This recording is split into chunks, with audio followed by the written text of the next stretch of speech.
बिस्मिल्लाहिर्रहमानिर्रहीम। अस्सलाम वालेकुम नाज़रीन, कैपिटल वन टीवी में आपको खुशामदीद कहते हैं। बात करेंगे लाहौर में NA-133। वहाँ पर मुस्लिम लीग नून के एक सीनियर जो सियासतदान सीनियर यानी सीज़न पॉलिटिशियन जो है वो परवेज़ मलिक साहब की वफ़ात के बाद की सूरत-ए-हाल 11 अक्टूबर को उनकी वफ़ात हुई। उसके बाद बाकायदा तौर पर कुछ 4-5 दिन के बाद ही से सिलसिला शुरू हो गया था। अब ये 5 दिसंबर को इलेक्शन होगा, उसके लिए कागज़ात नामज़दगी भी जमा कर लिए गए हैं। उसके बाद कुछ इश्यूज़ आ रहे हैं। तहरीक इंसाफ के जो कागज़ात नामज़दगी जमा हुए हैं उसमें जो चीमा साहब, इकबाल चीमा साहब और उनकी जो वाइफ़ हैं मसरत चीमा साहब, उन दोनों के कागज़ात पर कुछ कहा जा रहा है कि गड़बड़ नज़र आ रही है। लेकिन अभी कुछ भी कहना कबल अज़ वक्त है, क्योंकि इलेक्शन कमीशन ने इस पर अभी फ़ैसला करना है। कहा जा रहा है कि उनका जो तायद कुनिंदा है या तस्दीक कुनिंदा है, उनका उस हल्के से ताल्लुक़ नहीं है, जिसकी वजह से उनको जो है वो बड़ा जो है वो नुकसान हो सकता है इस मामले में। लेकिन ये मामला तहरीक इंसाफ का सिर्फ इस हल्के के लिए नहीं है। वो अगर हम देखें, जो आर्मी चीफ़ की एक्सटेंशन थी, उस वक़्त आपने देखा होगा कि उस वक़्त का नोटिफिकेशन मामला कोर्ट में चला गया, सुप्रीम कोर्ट में। फिर उसके बाद अभी जो DGISI का मामला है, वो भी जो नोटिफिकेशन है उस पर भी बहुत सी चीज़ें हुई। अभी हालिया गिलगित बल्तिस्तान के इलेक्शन हुए हैं, कौंसल के इलेक्शन हो रहे हैं। उसमें भी जो नॉमिनेशन पेपर्स हैं वो 2020 के जो जनरल इलेक्शन है उसके ऊपर डाल दिए गए हैं, यानी उसके ऊपर लिख के भेज दिया गया। तो डेफिनेटली वो ये बहुत सी चीज़ें ऐसी हैं कि जो शायद अब एक तरफ एक ज़रा ये भी बता रहे हैं कि क्योंकि तहरीक इंसाफ की पहली दफ़ा हुकूमत है वफाक में, तो तहरीक इंसाफ की जो KPK में हुकूमत थी वहाँ से तो वो शायद ये चीज़ ना सीख सके।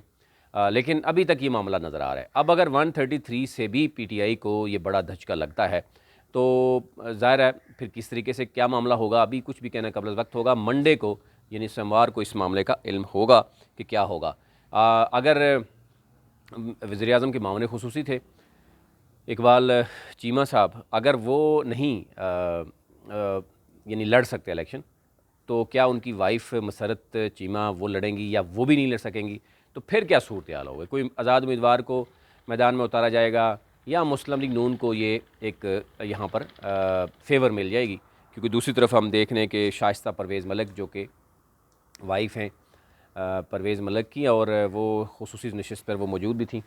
तो अब एक तो ये मामला है। दूसरी तरफ ये भी देखा जा रहा है कि तहरीक लब्बैक का जो धरना है वो अगर ज़्यादा देर तक चलता है तो फिर भी PTI को नुकसान होता हुआ नज़र आ रहा है। वहाँ पर मुस्लिम लीग नून यानी ये भी कहा जा रहा है कि चीमा फैमिली ने तो वैसे कैंपेन शुरू कर दी थी, लेकिन उसके बाद ये उनको एक बड़ा धचका लगा है।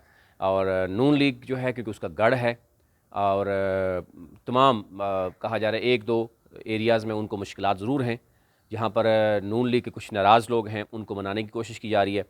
और दूसरी तरफ जो है वो PTI जो है वो अपनी कैंपेन जारी रखे हुए हैं। आने वाले दिनों में बहुत सी चीज़ें जो है वो इसमें क्लियर हो जाएंगी।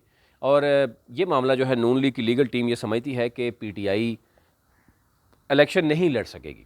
अब नून लीग की टीम ज़ाहिर लीगल टीम किस हद तक ठीक होगी ये इलेक्शन कमीशन ने फ़ैसला करना है। लेकिन ज़ाहिर है नून लीग ने बड़ा अच्छा नुक्ता उठाया है, और ये आप समझ लें कि इनएक्सपीरियंस PTI से जो है वो ये फ़ायदा उठाने की कोशिश की। और अगर ये मामला हो जाता है ऐसे ही तो डेफिनेटली NA-133 में एक बहुत बड़ा सरप्राइज़ होगा। ये गढ़ है मुस्लिम लीग नून का, और अगर ये इलेक्शन लड़ते हैं चीमा साहब, उनकी फैमिली, और वो इलेक्शन जीत जाते हैं तो ये मुस्लिम लीग नून के लिए बहुत बड़ा सरप्राइज़ होगा कि उनके गढ़ में उनको हराना।